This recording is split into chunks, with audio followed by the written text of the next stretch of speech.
आज Doubtnut app download करें। Doubtnut पर अपने सभी गणित, रसायन विज्ञान, भौतिक विज्ञान और जीव विज्ञान के डाउट्स का करो सफाया।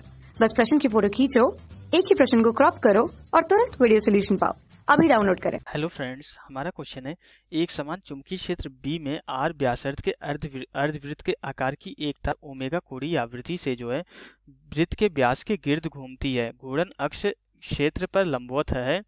यदि परिपथ का कुल प्रतिरोध जो है r हो तो प्रति घूर्णन चक्र उत्पन्न हुई औसत शक्ति है। 4 ऑप्शन गिवन है। b pi r square omega divided by 2r, second हमारा b pi r square omega whole square divided by 8r, third हमारा b pi r omega whole square divided by 2r, fourth हमारा b pi r omega का whole square divided by 8r। Okay, question को हम यहाँ पे figure के through समझते हैं। क्या बोला जा रहा है कि एक समान चुंबकीय क्षेत्र B में r व्यासार्ध की के अर्धवृत्ताकार के आकार की तार हमारे जो ओमेगा कोणीय आवृत्ति से व्यास के इर्द गिर्द घूमती है। यहाँ पे हमारा क्या है, ये हमारा कोई अर्धवृत्त तार है। इसकी त्रिज्या ये हमारा केंद्र हो जाएगा। इसकी त्रिज्या ये हमारी कितनी है, r के बराबर है।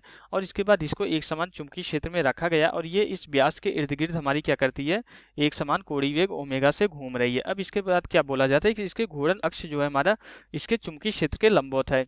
तो इसका जो घूर्णन अक्ष है इसके चुंबकीय क्षेत्र के लंबवत है। तो हमें क्या बताना है, ये परिपथ का कुल प्रतिरोध r हो, इस परिपथ का हमारा जो कुल प्रतिरोध r है, तो प्रति घूर्णन चक्र उत्पन्न हुई औसत शक्ति बतानी। हमें क्या कैलकुलेट करना, हमें जो है औसत शक्ति की बतानी, पी एवरेज की वैल्यू कैलकुलेट करनी है। पी एवरेज कैलकुलेट करने के लिए ताक्षणिक शक्ति कैलकुलेट करनी पड़ेगी।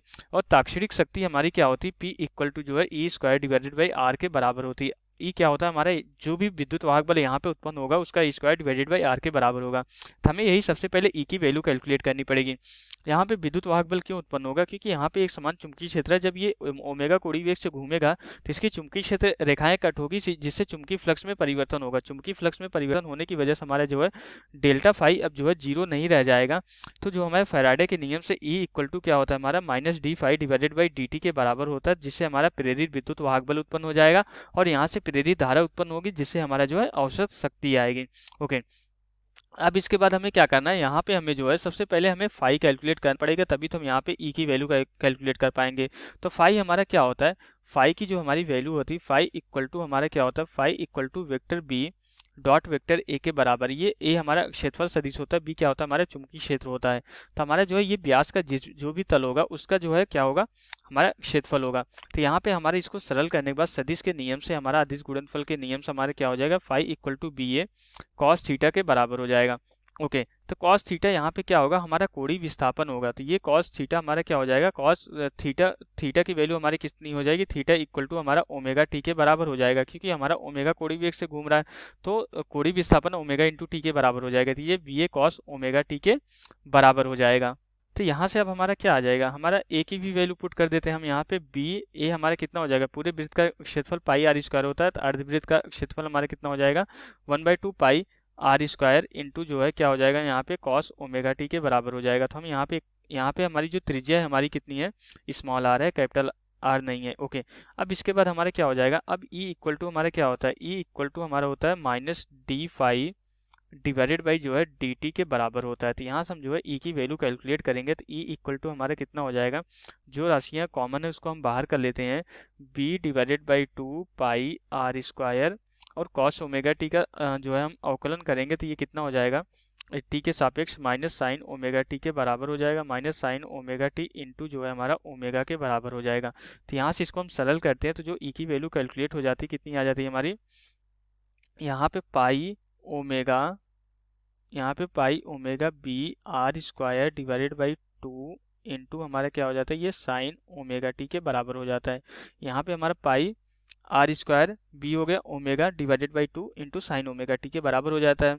अब इसके बाद हम क्या करेंगे, यहाँ पे ई की वैल्यू कैलकुलेट हो गई, हम ताक्षणिक शक्ति कैलकुलेट करेंगे पी टी। पी हमारा क्या होता है, यहाँ पे ई स्क्वायर डिवाइडेड आर के बराबर होता है। यहाँ से हमारे पी की वैल्यू कैलकुलेट हो जाएगी, पी इक्वल टू हमारे कितना हो जाएगा, ये पाई आर स्क्वायर बी ओमेगा का हमारा क्या हो जाएगा होल स्क्वायर डिवाइडेड बाई हमारा कितना हो जाएगा, डिवाइडेड बाई 4r इंटू हमारा क्या हो जाएगा यहाँ पे ये साइन स्क्वायर ओमेगा टी बराबर हो जाएगा।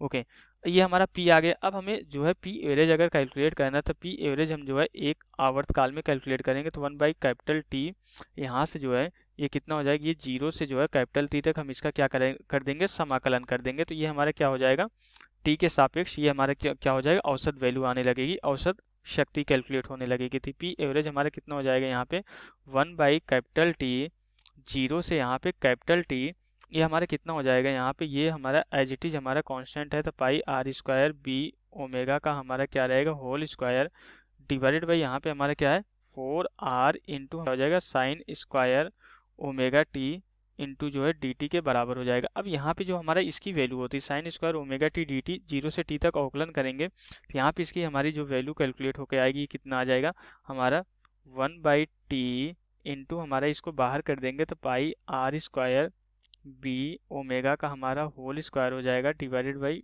4r हो जाएगा इंटू हमारा क्या हो जाएगा, ये 0 से t हमारा हो जाएगा इंटू साइन स्क्वायर जो है ओमेगा t इंटू dt के बराबर हो जाएगा। ओके, अब यहाँ से इसको हम सरल करते हैं तो हमारी जो औसत शक्ति कैलकुलेट हो जाएगी यहाँ पे p average equal to 1/t into pi r square b omega का होल स्क्वायर डिवाइडेड बाई हमारा कितना हो जाएगा, ये 4r इंटू इसकी जो वैल्यू आती है यहाँ पे इसको समाकलन करेंगे तो इसकी जो वैल्यू आती है हमारी t डिवाइडेड बाई 2 आएगी, इसको समाकलन करेंगे तो यहाँ से t हमारा t से कैंसिल हो जाएगा। यहाँ से हमारा क्या आ जाता है, औसत शक्ति जो कैलकुलेट हो जाती है पी एवरेज इक्वल टू हमारा कितना आ जाता है, ये यहाँ पे आ जाता है हमारा पाई आर स्क्वायर बी ओमेगा का होल स्क्वायर डिवाइडेड बाई हमारा कितना आ जाता है नीचे 8r के बराबर आ जाता है। तो ये हमारी क्या आ गई हमारी औसत शक्ति कैलकुलेट होकर एवरेज हमारा कितना आ गया pi r square b omega का whole square divided by 8r के बराबर हो गए। अब हम ऑप्शंस को चेक करते हैं, यहाँ पे जो है b pi r square omega का होल स्क्वायर यहाँ पे है, यहाँ पे ओमेगा का स्क्वायर है जबकि हमारा आर का स्क्वायर होगा तो यहाँ से b pi r square omega whole square divided by 8r है, तो यही हमारा करेक्ट ऑप्शन होगा। तो यहाँ से हमारा क्वेश्चन कंप्लीट हो जाता है। Okay, thank you. कक्षा 6वीं से 12वीं से लेकर नीट IIT JEE वो एडवांस के लेवल तक 1 करोड़ से ज्यादा छात्रों का भरोसा। आज ही डाउनलोड करें डाउटनेट ऐप या व्हाट्सएप करें अपने सारे डाउट्स 8400 400 400 पर।